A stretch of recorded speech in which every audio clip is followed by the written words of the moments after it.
అదేళ్ళు అధికారంలో ఉండి పెద్ద ఎత్తున కుటుంబము తెలంగాణ వనరులను కొల్లగొట్టి విధ్వంసానికి పాల్పడి కొత్త రకమైన అవినీతి అక్రమాలకు తెరలేపి ఇవాళ మేమే నిజాయితీపరులు అని మాట్లాడుతున్నారు. ఎలా మాట్లాడగలుగుతున్నారో నాకు అర్థం కావడం లేదు.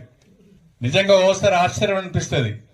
ఇవాళ కేసీఆర్ కుటుంబంలో, కల్వకుంట్ల కుటుంబంలో లిక్కర్ కేసులో ఇన్వాల్వ్ అయిందని చెప్పి, లిక్కర్ కేసులో కుంభకోణం జరిగిందని చెప్పి సాక్షాత్తు కేసీఆర్ బిడ్డ కవిత గారు ఢిల్లీలో తిహార్ జైల్లో ఎన్ని రోజులు ఉన్నదో మనందరికీ కూడా తెలుసు.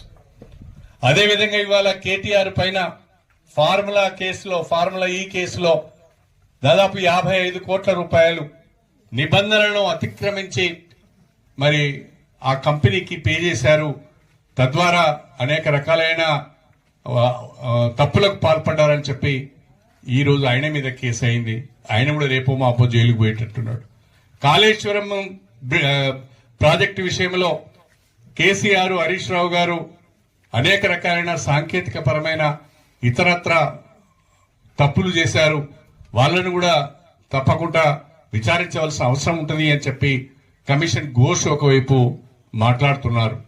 అంటే కల్వకుంట్ల కుటుంబంలో ఉన్న కేసీఆర్, హరీష్ రావు, కేటీఆర్, కవిత అందరూ కూడా వివిధ రకాలైన కేసులలో ఇరుక్కొని జైలు ఉచ్చులు కొంతమంది లెక్క పెడితే రేపు మాపో జైలు ఉచ్చులు లెక్క పెట్టడానికి మరికొంతమంది సన్నద్ధం అవుతున్నారు.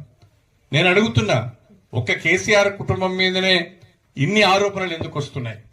నిజంగా మీరు నీతివంతులైతే, నిజంగా మీరు నిజాయితీ పరులైతే ఇన్ని రకాలైన ఆరోపణలు మీ మీదనే ఎందుకు వస్తున్నాయి? ఇన్ని రకాల